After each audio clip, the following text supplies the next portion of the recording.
بسم اللہ الرحمن الرحیم۔ سورۃ آل عمران، آیت نمبر 50۔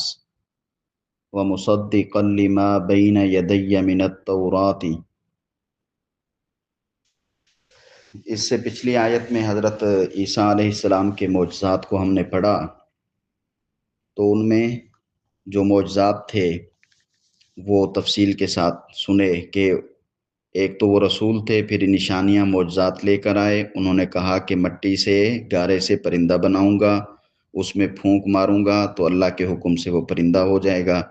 مادرزاد اندھوں کو اور کوڑی کے مرض، برس کے مرض والوں کو شفا، اور اسی طرح مردوں کو زندہ کرنا اللہ کے حکم سے۔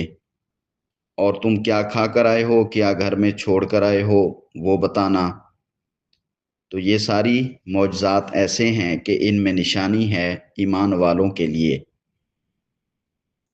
یہاں پر ایک بات یاد رکھیں کہ کچھ لوگ ایسے بھی ہوتے ہیں جو ان معجزات کا انکار کرتے ہیں اور دین کے ساتھ جڑنے کی کوشش کرتے ہیں، تو وہ ان کی تعویلیں کرتے ہیں، تو وہ تعویلیں غلط ہیں۔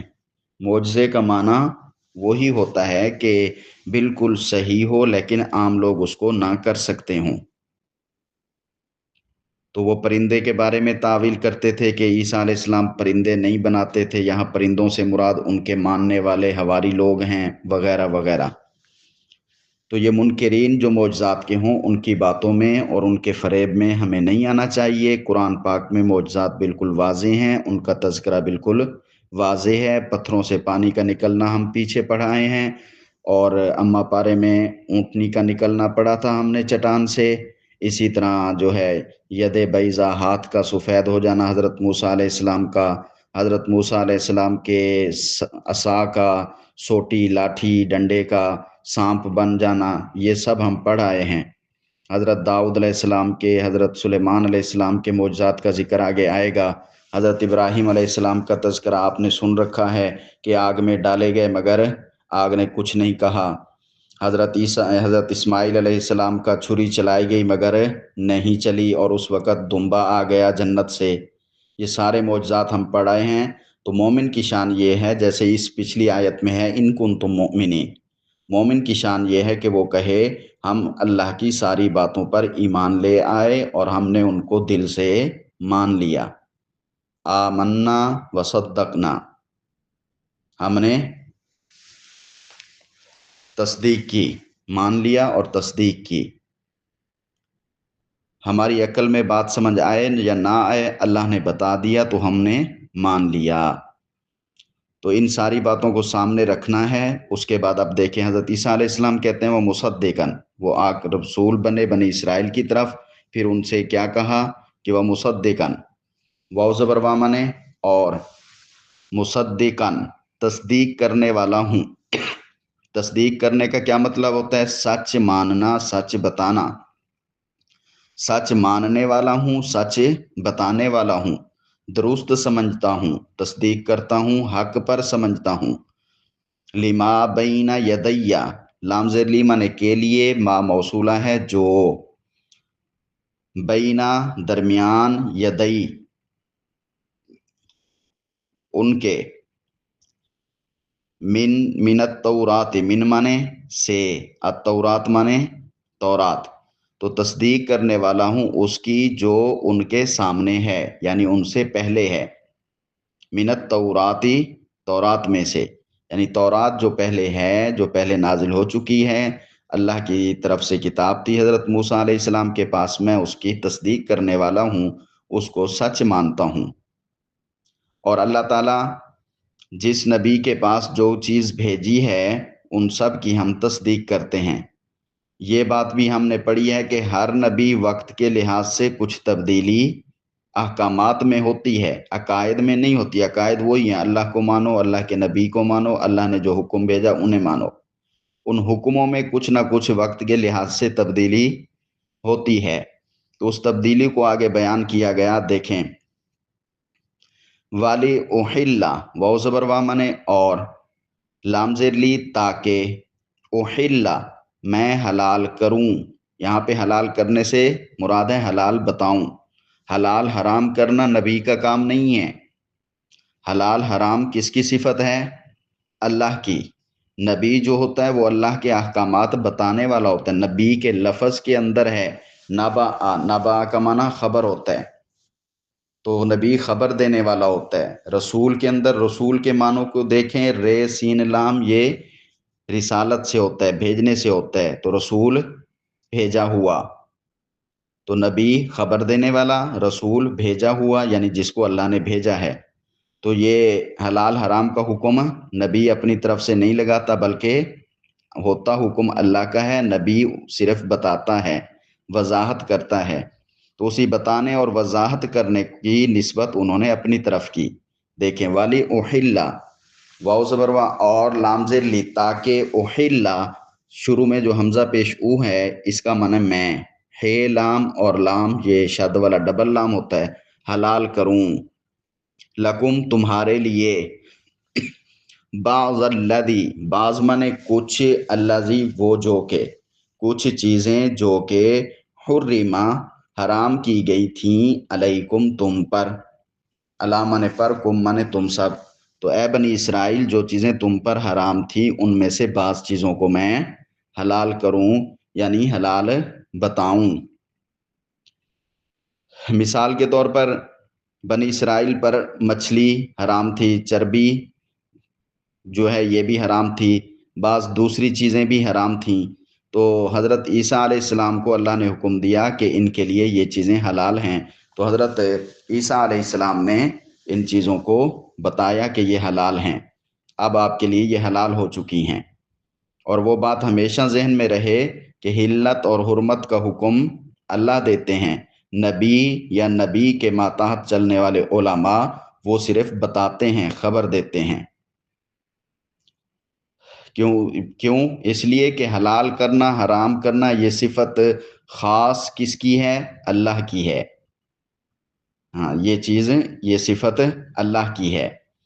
جہاں پر تورات اور انجیل والوں نے بعد میں جب اپنے پادریوں کے اوپر سب کچھ چھوڑ دیا تو ان کے پادریوں نے ان میں بہت سی تبدیلیاں کی اور اپنی طرف سے حلال حرام ٹھہرایا، اس کو اللہ نے قرآن میں دوسرے مقام پہ شرک سے تعبیر کیا کہ بھئی تم کون ہوتے ہو حلال حرام بتانے والے، تم اس میں تبدیلی کرنے والے کون ہوتے ہو؟ یہ تو ہمارا الحمدللہ قرآن ہے جس میں کوئی تبدیلی نہیں آ رہی، پھر قرآن کی شرح، پیارے پیغمبر صلی اللہ علیہ وسلم کی احادیث ہیں جو بالکل محفوظ ہیں۔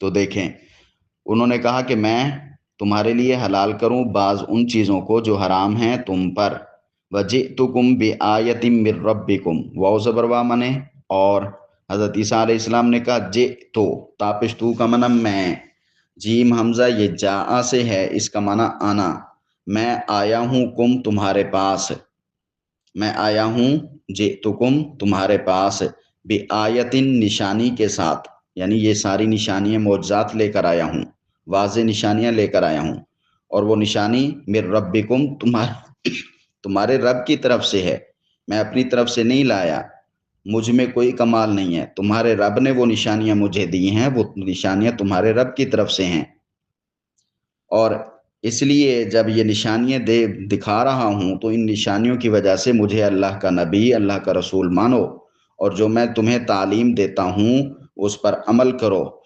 فَاتَّقُوا اللَّهَ، فا زبر فا مانے پس، اتقوا مانے تم سب ڈرو، اللہ، اللہ تعالیٰ سے، تم سب ڈرو اللہ تعالیٰ سے، ڈر جاؤ اللہ تعالیٰ سے۔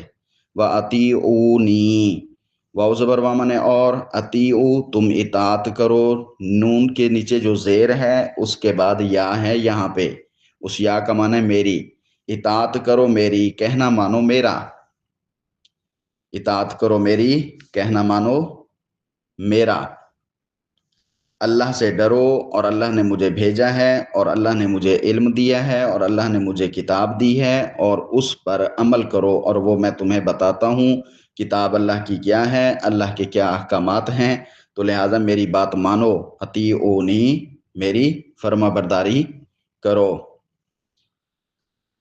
آگے دیکھیں، ان اللہ ربی و ربکم فاعبدوہ، ان مانے بے شک، رب اللہ مانے اللہ تعالیٰ، ربی، رب مانے پروردگار، یا مانے میرا، پروردگار ہے میرا، رب ہے میرا، پیدا کیا مجھے، پالتا ہے مجھے، وربکم، واو زبر وا مانے اور، رب مانے پروردگار ہے، پیدا کرنے والا، پالنے والا ہے، کم مانے تم کو، میرا بھی تمہارا بھی رب اللہ، اللہ تعالیٰ ہے۔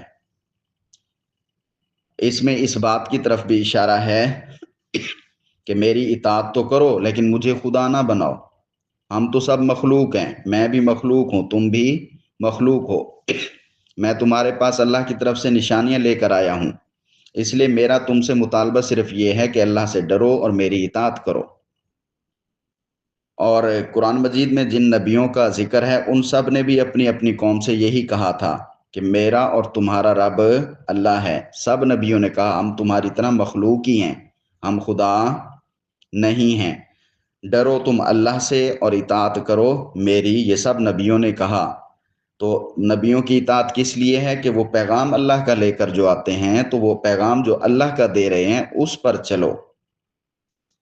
حضرت صالح علیہ السلام، حضرت ہود علیہ السلام، حضرت شعیب علیہ السلام، حضرت لوط علیہ السلام، اسی طرح باقی نبیوں کے واقعات جب پڑھیں گے تو سب میں پتہ چلے گا، سب نے یہی کہا کہ ڈرو اللہ سے اور بات مانو میری۔ تو میری سے مراد کیا ہے؟ جو اللہ کی باتیں میں تمہیں بتاتا ہوں۔ اور بنیادی عقیدہ یہی ہے کہ آدم سے لے کر قیامت تک سب کو پیدا کرنے والا اللہ ہے، اور اسی عقیدے کی سارے نبی تعلیم دیتے آئے ہیں۔ یہاں پر حضرت عیسیٰ علیہ السلام نے اپنی زبان سے اسی عقیدے کو ظاہر کیا کہ بے شک تمہارا اور میرا رب اللہ ہے، وہی خالق ہے، وہی مالک ہے، اسی کی عبادت کرو، اور یہی دین کا اصل عقیدہ اور اصل بنیاد اور اصل جڑ ہے۔ تمام نبیوں کی تعلیم بھی یہی تھی کہ عبادت کرو اللہ کی۔ جب ربی و ربکم کہہ دیا تو اس میں ان عیسائیوں کو اس باطل، اس غلط اور گندے کفریہ عقیدے سے بھی دور کرنے کی کوشش کی، جو عیسیٰ علیہ السلام کو انہوں نے خدا کا بیٹا یا خود خدا مان لیا تھا۔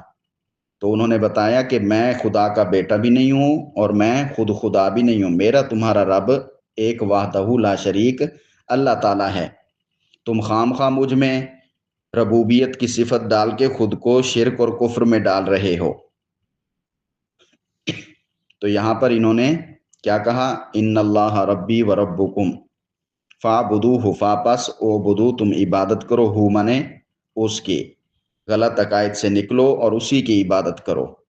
ہادہ صراط مستقیم، ہاذا منے یہ، صراط منے راستہ ہے، مستقیم منے سیدھا، یہ سیدھا راستہ ہے، یہ خالص اللہ کی عبادت والا راستہ ہے، جس کی طلب ہر مسلمان کو ہوتی ہے، جس کی جو ہے طلب ہر مسلمان نماز میں کرتا ہے، ہر مسلمان کہتا ہے اہدنا الصراط المستقیم، یہی وہ راستہ ہے جس کی تمام نبی تعلیم دیتے آئے ہیں، یہی بنیادی عقیدہ ہے، یہی دین کی جڑ ہے، اور اسی کو جو چھوڑتا ہے گمراہ ہو جاتا ہے۔ یہودیوں نے چھوڑا، وہ گمراہ ہو گئے، عیسائیوں نے توہین کی، وہ تباہ و برباد ہو گئے۔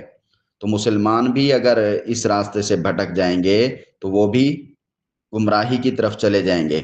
اہدنا الصراط المستقیم سے آگے اللہ تبارک و تعالیٰ نے مسلمانوں کو دعا مکمل بتلائی ہے، صراط الذین انعمت علیہم، وہ مستقیم راستہ جو انعام والے لوگوں کا ہے، وہ ہمیں عطا فرما، اس کی ہمیں رہنمائی فرما، اس پر چلنے کی توفیق عطا فرما، اس پر چلنے میں ہماری مدد فرما، اور جو غضب والوں کا ہے یا گمراہوں کا ہے ان کے راستے سے ہمیں بچا، یعنی یہود و نصارہ والی ترتیب سے اے اللہ ہمیں بچا۔ تو یہ ہم ہر نماز میں دعا کرتے ہیں، تو اللہ تبارک و تعالی ہماری اس دعا کو قبول فرمائے اپنی بارگاہ میں، اور ہمیں صراط مستقیم پر ہی رہنے کی توفیق عطا فرمائے۔ بات سمجھ آ گئی؟ اور یہی سیدھا راستہ عبادت میں مشغول کرتا ہے انسان کو، اور یہی سیدھا راستہ اللہ کی رضا کا سبب ہے، اللہ کی محبت تک پہنچنے کا ذریعہ ہے۔ اسی کو توحید کہتے ہیں، اسی کو تقویٰ کہتے ہیں، اسی کو نیکی کہتے ہیں، اسی کو اطاعت رسول کہتے ہیں۔ نبی کی فرما برداری یہی ہے۔ کہ اللہ کی عبادت کرتے ہوئے، اللہ سے ڈرتے ہوئے زندگی گزاریں۔ یہی کچھ نبیوں نے کہا، اور اسی بارے میں وہ کہتے ہیں کہ اطیعونی، میری اطاعت کرو، یعنی میری یہی بات مانو، اللہ سے ڈرو، اللہ کی عبادت کرو۔ تو یہاں تک ہم نے پڑھ لیا، کل اس سے آگے انشاءاللہ پڑھیں گے۔ السلام علیکم۔